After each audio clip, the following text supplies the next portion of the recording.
Sí, ¿cómo está todo?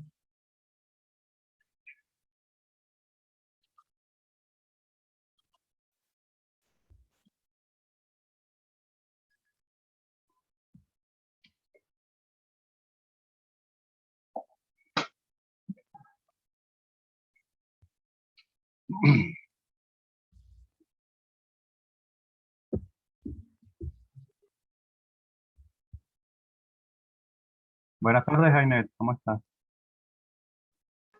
Buenas tardes, profe, ¿me escucha? Sí te escucho, Inés. ¿Me escuchas tú a mí? Ya va un momento, voy a buscar los audífonos.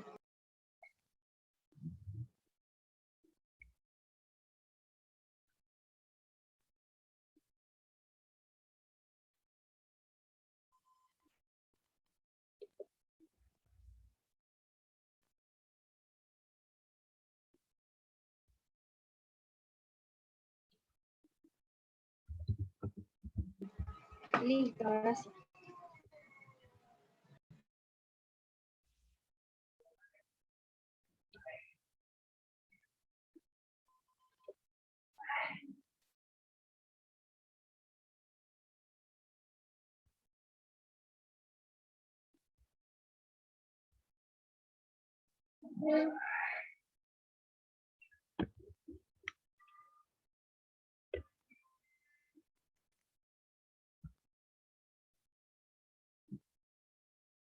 Jainet, ¿me escuchas? Sí, profe, yo lo escucho bien. Ah, ok. Bueno, hasta ahora eres la única.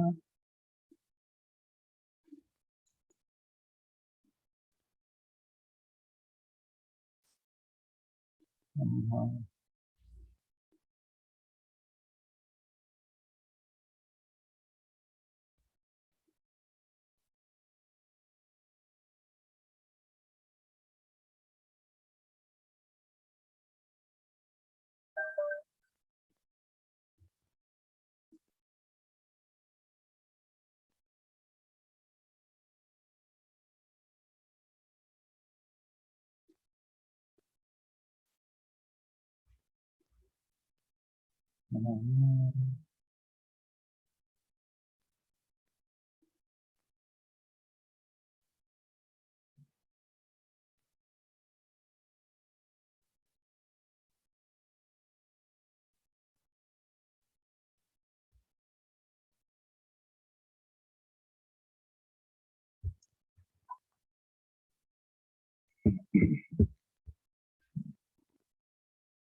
Seguro que se les olvidó.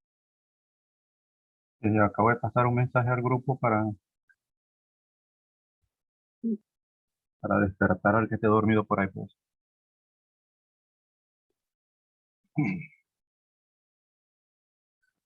Vamos a esperar unos 2 minutos y si no empezamos, pues.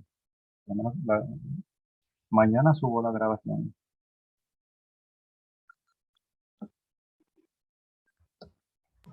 Profe, cuando usted se refiere en el 20% a que con la columna estratigráfica debemos explicarla, ¿qué es más o menos lo que usted quiere? Es decir, lo que se muestra ahí, o sea, los tipos de arena, lo que se usa.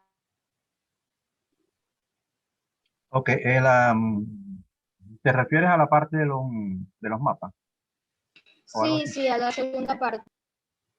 Ok. Básicamente lo que tienes que mostrar es una sección estructural, ¿ok?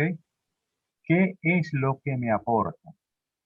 Cuando yo digo que voy a hacer una sección estructural, ¿qué determino yo con eso? ¿Sí? Cuando hago una sección estratigráfica, ¿cómo me ayuda a mí en lo que es el modelo? Pues los dos colaboran con el modelo geológico. O sea que tengo que enfocarme en los parámetros que ellos me dan a conocer para ayudar con los modelos biológicos, algo así. Sí, sí, porque esa forma parte de lo que es la preparación del modelo geológico. Son dos elementos clave aparte de lo que es la sísmica, ¿no? O sea, la sección estructural complementa a lo que es la información sísmica que me da con respecto a la estructura.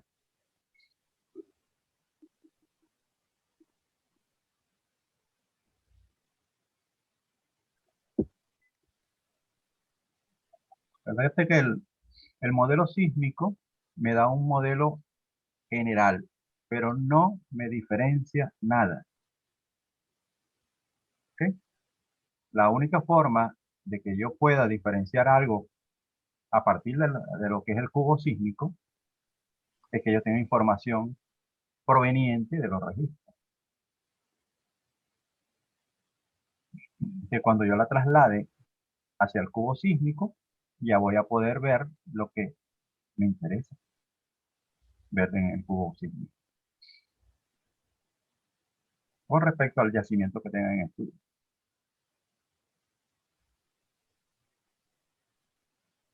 ¿Cómo está Juan?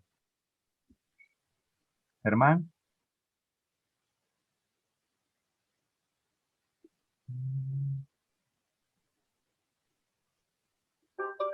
Hola, profe, bien, ¿y usted? Bien, aquí andamos. Luchando. Tuve que suspender la primera clase que tenía a las 3 por falla eléctrica. Bueno, racionamiento Yo eléctrico. pensé, yo pensé que esta también iba a estar suspendida, por eso no había No, entrado antes. da la casualidad que la luz se hizo un poquito. Ya había hablado, ya había pasado a la gente de que no íbamos a tener la primera. Cuando al ratico se prendieron las luces. Entonces, bueno, ya no, para no retornar, la dejé para mañana. Y Jefferson González en la puerta. La de yacimientos 2, profe, es a las 3 p.m., ¿verdad? Sí, igual que estaba programada para hoy.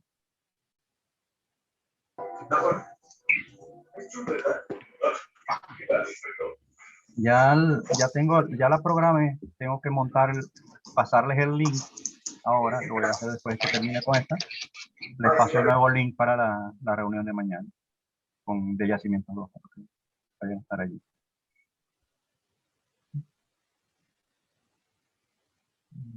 Bueno, vamos a tener que irnos a empezar con esto.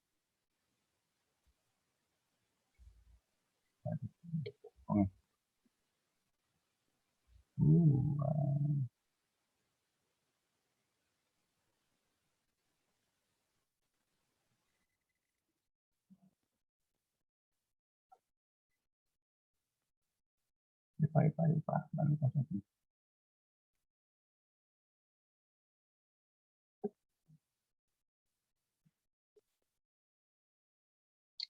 Ya no la tengo abierta.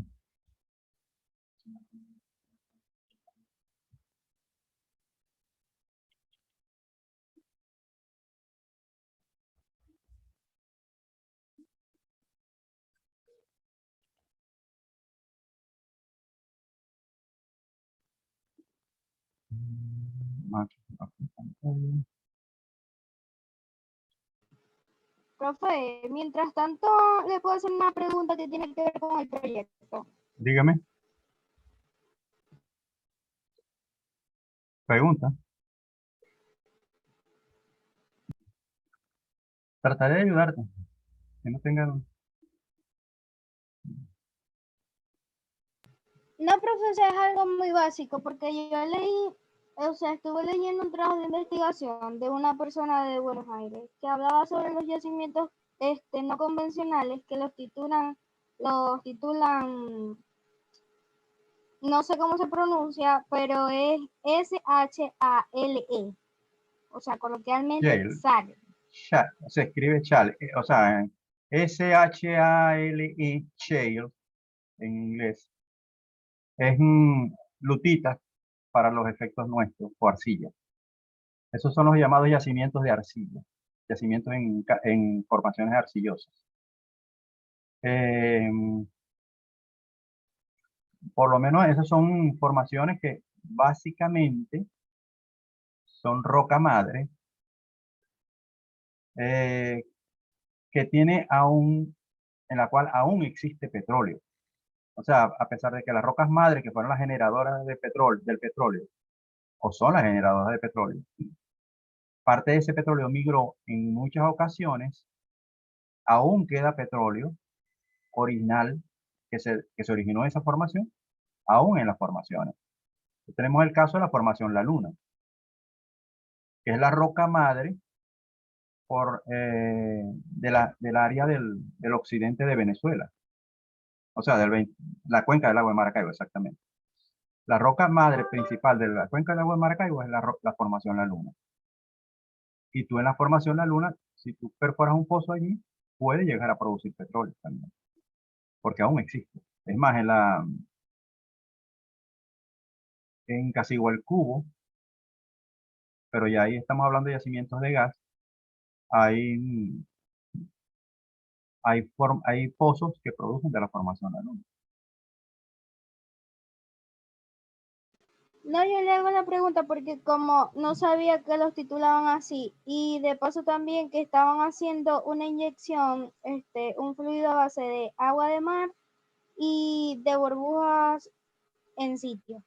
Entonces, no sabía si eso también lo aplicaban así, o sea, ese tipo de fluido a base de agua de mar en formaciones de yacimientos no convencionales aquí, pues.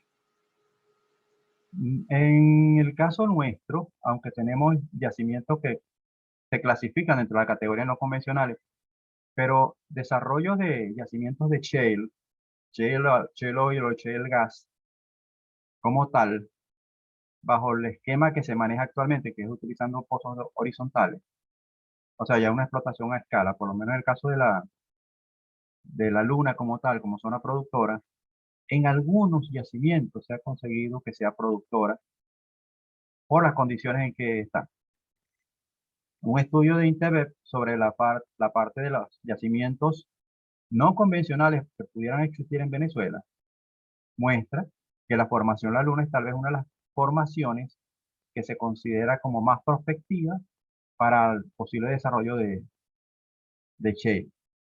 Shale gas o shale oil. Depende de lo que produzca petróleo o gas. Como te digo, en el caso de Casihuelcubo es un gas condensado.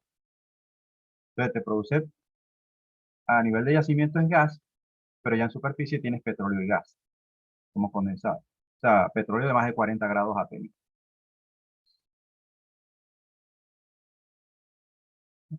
En todo caso, si yo trabajara con una propuesta de inyectar en la formación La Luna, por ejemplo, ese tipo de yacimiento, con agua de mar solamente tendrían que hacerse muchas pruebas. O No, es sea, que tendría tienes que que hacer, ser, estamos hablando de evaluar la formación, por lo menos en el caso de este, ¿qué es lo que pasa con ese tipo de yacimientos? Son muy complejos para explotarlos.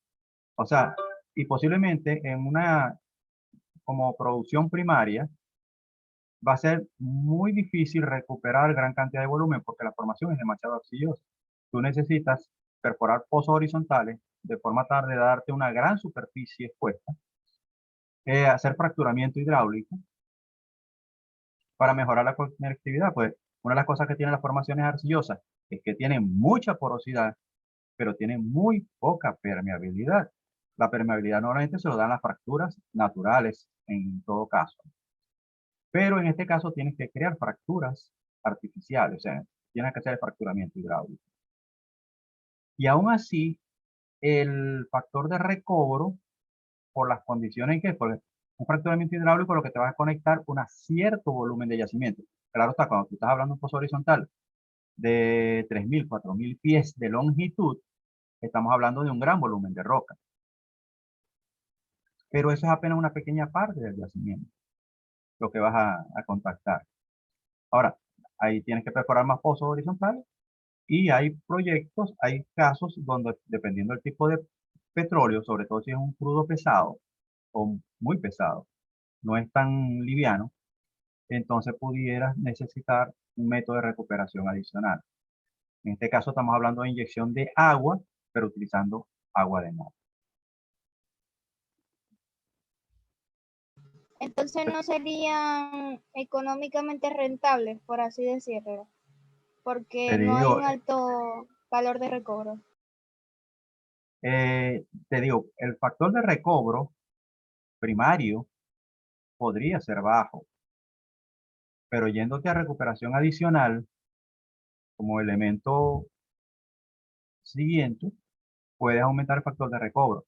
Ahí, a la final, lo que hay es que hacer el análisis económico de cómo sería la alternativa.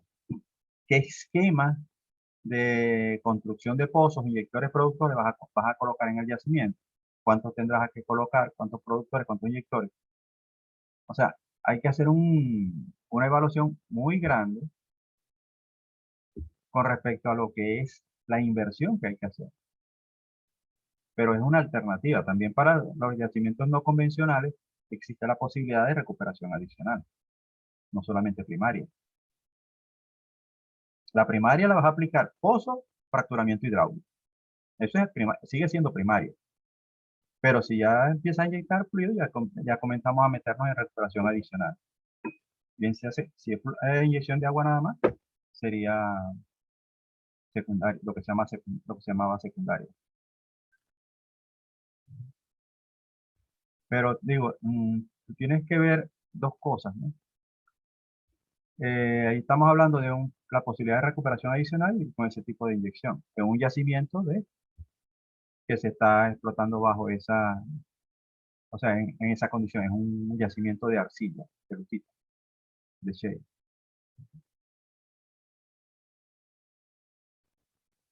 Bueno, de cualquier manera, podemos hablar mucho más adelante de esto ya, si quieres, por el chat. O sea, vamos a empezar con esto por razones de necesidad. Sí, claro, profe, gracias. Lo que pasa, eso no es todavía la idea como tal, pero es algo, pues. Sí, pero ya deberían tener más o menos definido lo que es el proyecto, ¿no? Para empezar. Por Mi proyecto, el proyecto debería, si estamos hablando de proyecto, o estás hablando ya de tesis como tal. proyecto de investigación. Ok. Entonces necesitas ya, por lo menos estas etapas, ya deberías tener más o menos plasmado lo que es tu plan de estudio, de trabajo, para arrancar con él. Ya lo tengo, profe, y no tiene nada que ver con eso, sino que era algo que me llamó la atención y que quizás también hubiese querido desarrollar. Pero ya mi idea principal como tal ya está. Ok. Eso es lo importante. Sí, pues en teoría la tercera, a más tardar la tercera semana, y ya estamos ya estamos para empezar la quinta, ya deberías tener el proyecto presentado para su aprobación preliminar. La aprobación final sí es al final del semestre. El 15 tenemos que entregar el protocolo. Ok. Todo está arrancando desfasado por lo menos 2 semanas. Bueno, entonces, vamos a empezar con electiva 6 en lo que se refiere a la unidad 2, etapas de una simulación. En este caso vamos a hablar de la predicción. Normalmente, para un yacimiento, hacer un proyecto de simulación requiere que el yacimiento tenga alguna prospectividad. No se utiliza, salvo balance de materiales, que balance de materiales es relativamente sencillo. Si tú hiciste un estudio integrado, y eso normalmente sí se lo puedes hacer para cualquier yacimiento que tenga más o menos cierta información, tú puedes hacer un estudio integrado. Ese estudio integrado tiene un grado de confiabilidad muy alto, mediano o bajo, dependiendo la cantidad y calidad de información disponible para hacer el estudio. Pero ir hacia un estudio de simulación que no sea con balance de materiales, ya implica mucho más una infraestructura de simuladores más amplia, y eso implica costos. Entonces, solamente cuando se considera que un yacimiento tiene cierta prospectividad es cuando se puede hablar de ir más allá. Porque yo puedo hacer una simulación, una predicción, inclusive con balance de materiales. Pero el detalle que me puede dar balance de materiales es muy magro, porque él me puede decir Sí, se pueden recuperar adicional 100 millones de barriles. Pero si yo me hago la pregunta, bueno, ¿y en qué parte del yacimiento están esos barriles? Balance de materiales no me puede dar esa respuesta. Pero una simulación numérica sí lo puede hacer. Me puede decir, sí, siguen siendo los mismos 100 barriles, pero las áreas donde está el petróleo es en la zona sur, la zona este y la zona norte. Las otras áreas están muy depletadas ya. Bueno, y te puede permitir ubicar mejor los pozos que tú tendrías que hacer. Entonces, en ese caso, hace falta hacer una predicción. Para ello, una vez que se ha completado el proceso de inicialización y cotejo histórico, que ya yo puedo darle la bendición al modelo para decir, sí, él me puede emular bastante cercano a la realidad lo que es el comportamiento del yacimiento. Ya he ajustado los pozos a las condiciones que tengo en este momento en el yacimiento y puedo ahora soltarlo, claro está, estableciendo ciertos parámetros de condiciones para que él sea capaz de predecir a futuro qué pasaría. Pero para eso hay que establecer lo que se llaman escenarios. ¿Okay?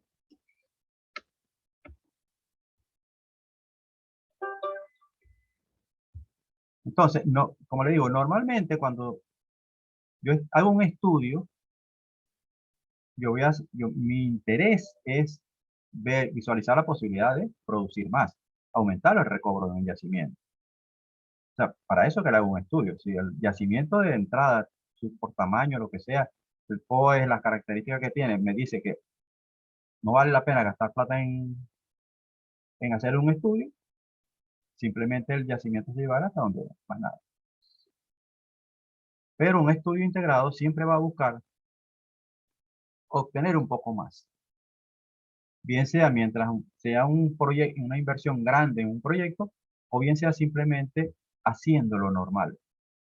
Es decir, continuando haciendo lo mismo, pero ahora bajo una óptica diferente, puesto que ya puedo ver, cuando tengo el simulador funcionando bien, ya yo puedo ver cuáles son las áreas que mejor, más prospectivas lucen, donde existe más petróleo remanente y donde sería y pudiera tratar de ubicar mejor los pozos que voy a continuar perforando o que voy a reparar. Entonces, siempre un estudio, cuando llegue el momento de la parte de simulación, tiene que tener más o menos una idea de la prospectividad que vamos a tener de él. Pero la simulación es la que me va a dar a confirmar cómo puedo lograr yo maximizar eso. Y si todas las alternativas que tengo realmente no resultan atractivas, bueno, también los puedo eliminar. Entonces, como le digo, la predicción siempre es porque el yacimiento de alguna forma se espera que pueda obtenerse algo más. ¿Qué pasa con la simulación? ¿Hasta qué punto podemos confiarnos de ella? Como todo lo que va a futuro, o sea, ya yo pude hacer que mi modelo se ajuste a la realidad de lo que yo tengo. Pero la realidad de lo que va a pasar, que yo la voy a asumir que va a ser así, que va a ser una copia de lo que ha pasado hasta ahora, a pesar de que las condiciones del yacimiento van a ir cambiando como han venido cambiando en el tiempo. Los resultados deberán estar asociados siempre a una banda de incertidumbre. Caemos en la parte estadística. Incertidumbre. ¿De qué probabilidades hay de que eso se dé? ¿En cuánto se puede dar? ¿Un 25, un 30, un 45, un 50%? Entonces, todos los resultados que se van a obtener tienen una banda de incertidumbre. Por eso que a la final, la evaluación final incluye un análisis estadístico también. Algunas veces, y hay que cuidarse mucho de la capacidad que tiene el modelo en función de la información que tiene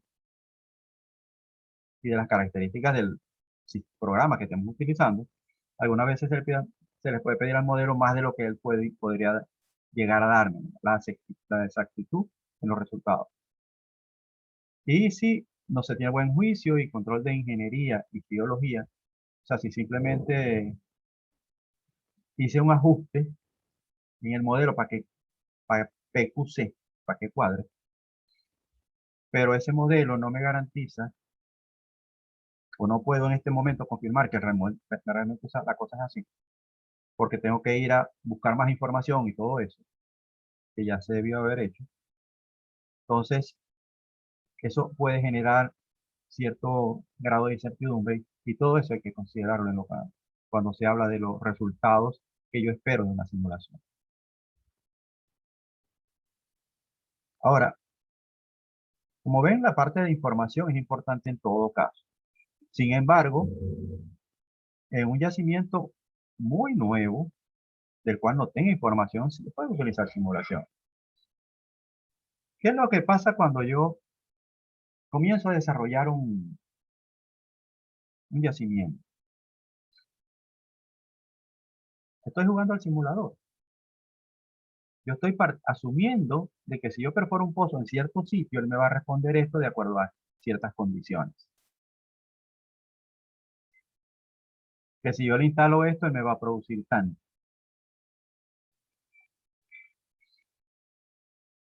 Entonces, de cierta forma, yo estoy jugando a hacer predicciones.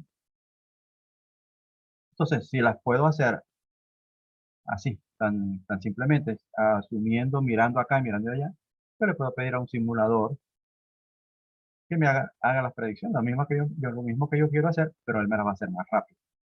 Y una de las cosas que tienen los simuladores, y es lo que se dice, que mientras yo puedo explotar el yacimiento sin haber aplicado simulación, de una forma buena o mala, dependiendo de mi criterio, utilizando un simulador, yo puedo explotar el yacimiento, y en el primer caso fue de una sola forma. Voy para allá, vengo para acá. Pero utilizando un simulador, yo puedo tener 10 opciones diferentes para explotar el yacimiento y puedo hacerle análisis de probabilidad, nuevamente estadística. Y en función de eso yo puedo utilizar el esquema que me recomienda la simulación y no tengo mucha información del yacimiento. Ahora, cuando tengo información del yacimiento, ya yo tengo que ser mucho más positivo y ya tengo que tener mejor definido lo que yo voy a hacer. Del resto, lo primero es asumir mucho, pero siempre aplicando criterios de ingeniería. Irme a la información de que se dispone, validarla y hacer el mejor análisis posible con esa información. Dice, si yo lo hago en un yacimiento nuevo, me puede ayudar a planificar mejor las estrategias de lo que voy a hacer.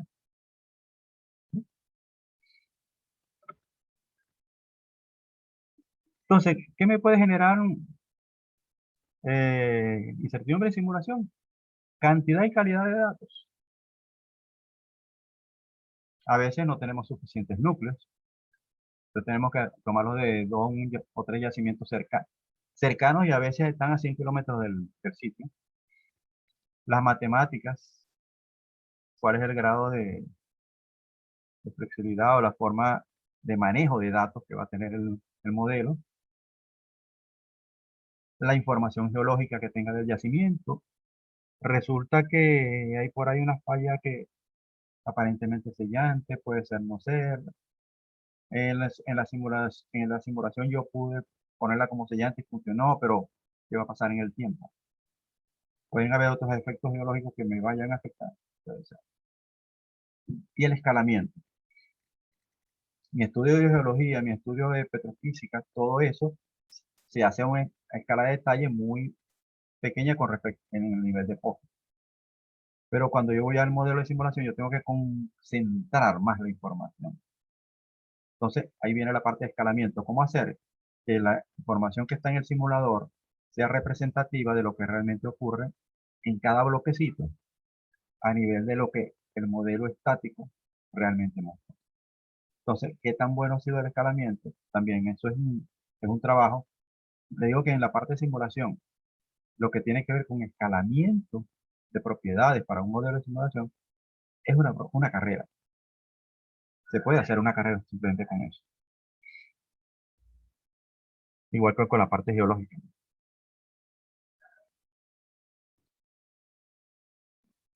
Entonces, cuando se va a considerar eso, o voy a hacer predicciones que debo tener, los casos de predicciones nunca deben exceder la capacidad del modelo de simulación. Yo no le puedo pedir a un modelo que no esté capacitado para manejar cambios de propiedades petrofísicas, sobre todo cuando en el yacimiento comienza a incrementar la cantidad de gas libre. Que van a haber cambios que hay que considerar. Si el modelo no es capaz de manejar ese tipo de situaciones, puedo tener problemas con la forma como va a manejar la información. Las predicciones necesitan ser consistentes con las prácticas de campo. O sea, ¿qué es lo que hago yo en el campo? Y si yo voy a hacer esto, ¿qué debería esperar que el modelo hiciera? O sea, eso es lo que debería estar esperando. ¿Ok? Casi siempre la simulación trae consigo una solución no exacta, incluye incertidumbres inherentes a falta de validación de algunos datos, reyacimiento con datos escasos, geología, tanto de ingeniería como de geología. Inclusive la información de producción es un problema que puede causar también bastante problemas en cuanto a la parte de simulación. Incertidumbre inherente a la caracterización de la roca y o escalamiento de las dimensiones del modelo, como ya lo vimos. Es más o menos lo mismo que vimos en la lámina anterior. Cuando voy a preparar los modelos, o sea, los casos que voy a simular en las predicciones, eh, normalmente en la medida en que se va desarrollando el estudio y en la medida en que se va haciendo el cotejo histórico, ya la gente tiene que comenzar a visualizar algunas de las cosas que se podrían hacer, de forma tal de irlas definiendo antes de que llegue el momento de comenzar la etapa de predicción. Y el número y tipo de casos dependen de cada de yacimiento en particular y del computador y del tiempo disponible. Sin embargo, es práctica común crear lo que se llama una base, un caso base, que es simplemente, yo voy a producir los pozos, si tengo unas reparaciones estadísticas periódicas, las voy a seguir haciendo, no voy a perforar, si tengo un programa de perforación de tantos pozos a 3 años, pero no tengo para más nada, eso es lo que voy a hacer, no voy a seguir más allá. Y simplemente hago una predicción de qué puedo esperar del yacimiento, haciendo lo mismo que estoy haciendo, no agregando ideas nuevas, no agregando cambios de esquemas de completación, no cambiando los métodos de producción, cosas así. Entonces, si yo no hago eso, o sea, ¿a dónde llegaría? Y eso es mi caso base.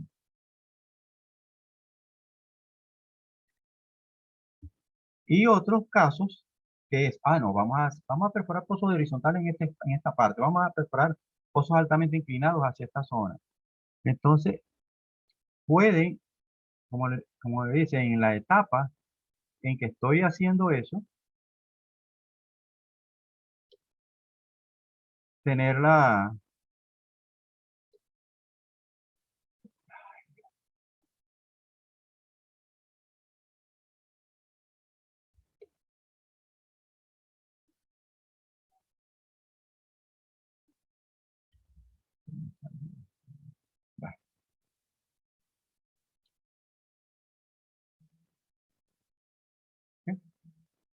entonces la idea es ir definiendo los casos de forma tal de que se puedan ejecutar y obtener resultados rápidos. Eh, ¿En qué me puedo basar? Experiencia en yacimientos en campos vecinos, nuevas tecnologías en el área de perforación, completación, rehabilitación de pozos, prospectividad potencial para la aplicación de recuperación adicional o mejorada, que se puede visualizar también, visto lo que se puede resultar de la parte de cotejo histórico y combinación de alternativas. Por lo menos aquí, fíjense, tengo el caso base, que es la línea horizontal, que está abajo, ¿verdad? Está aquí. Y luego, tres escenarios, escenario 1, 2 y 3, donde planifico ciertas actividades diferentes. En uno voy a perforar pozos horizontales en todo el campo, voy a perforar, en otro puedo perforar pozos inclinados, en otro alguna combinación.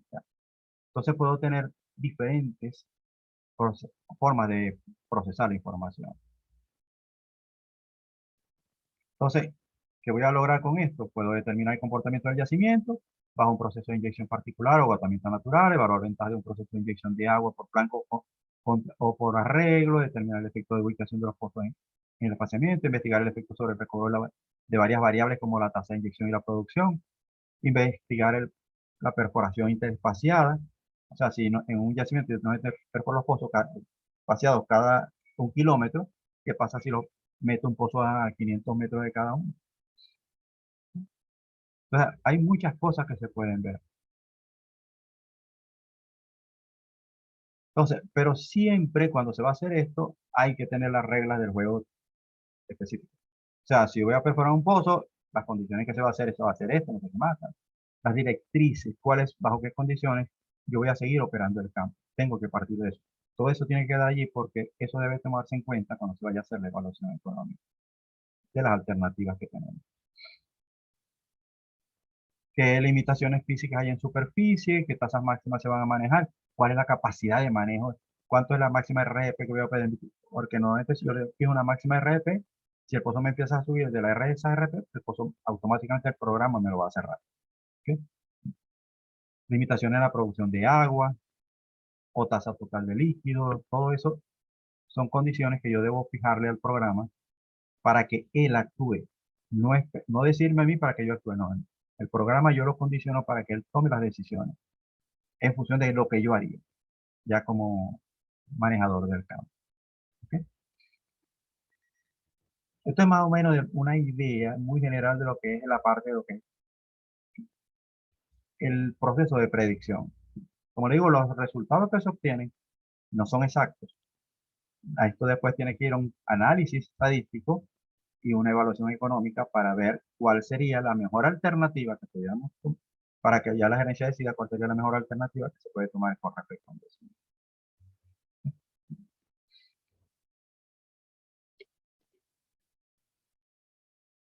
Ah, está bien.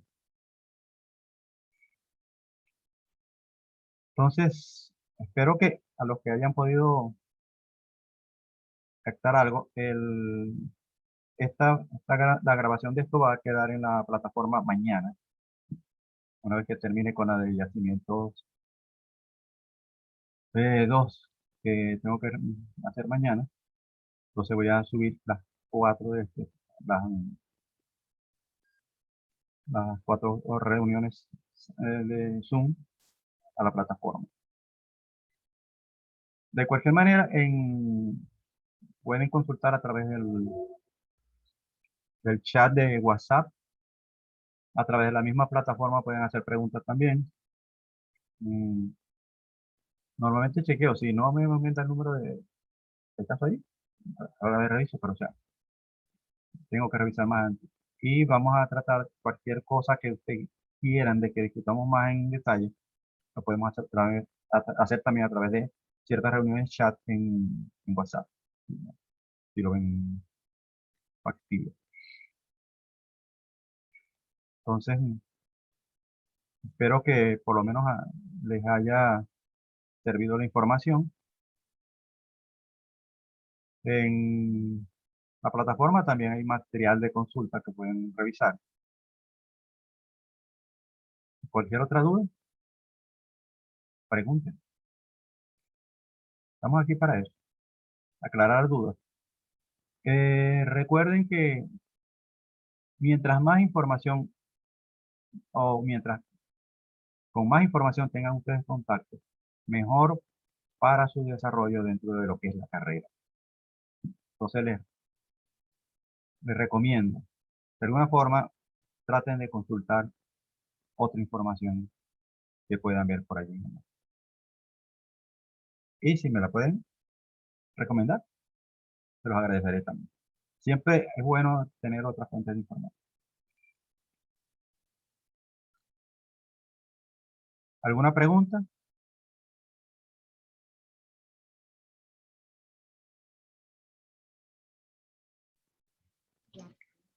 Buenas tardes, profesor. Algo que, ok, del tema todo está bien. Una pregunta que le quería hacer sobre proyecto de investigación, a ver si me podría ayudar con eso. Ok. Yo estaba viendo pues, Cualquier una cosa nos podemos ver después propuesta en el chat. Si nos saca para lo ahorita pues, que de la corresponde plataforma. al tema que sí, al tema que voy a investigar. Entonces, tengo un tío que trabaja en Impeluz. Entonces, él me propuso que él me dijo que me podía ayudar en conseguirme la entrada a los laboratorios de allá y tal, para que pudiera hacer un trabajo de grado que fuera sobre estimulación de pozo, Ok. pero me dice que es un tema demasiado amplio, Ujú. que para una sola persona es complicado, le hace demasiado complicado. Entonces me dijo que hablara con alguien de la universidad que tuviera algún tipo de información sobre cómo podría hacer, si se puede hacer entre dos personas o Ok. cómo se podría hacer ahí. Ajá. Las tesis de más de una persona, por lo general, tienen que estar avaladas por una empresa, por lo menos el caso del laboratorio de investigaciones de petrolera de luz. Impeluz. Impeluz puede emitir una carta donde les diga que ustedes van a estar en Impeluz, tú y otra persona, que tú puedes buscar puede ser esta otra persona, van a estar participando en haciendo un estudio sobre eso. O sea, mientras haya una entidad que les garantice a ustedes que pueden llevar a cabo una investigación con información obtenida por ustedes directamente y no obtenida de una tesis que está en la, en la red o que está en la biblioteca de la universidad, sino por información. Ustedes van a mezclar químicos, van a hacer esto, eso sí, pero tiene que haber alguien de Impeluz que lo soporte, lo apoye. Aunque bueno, en ese caso entonces sí podríamos realizar un proyecto o proponer ese tipo de proyecto en la De universidad investigación. Sí, en, de investigar.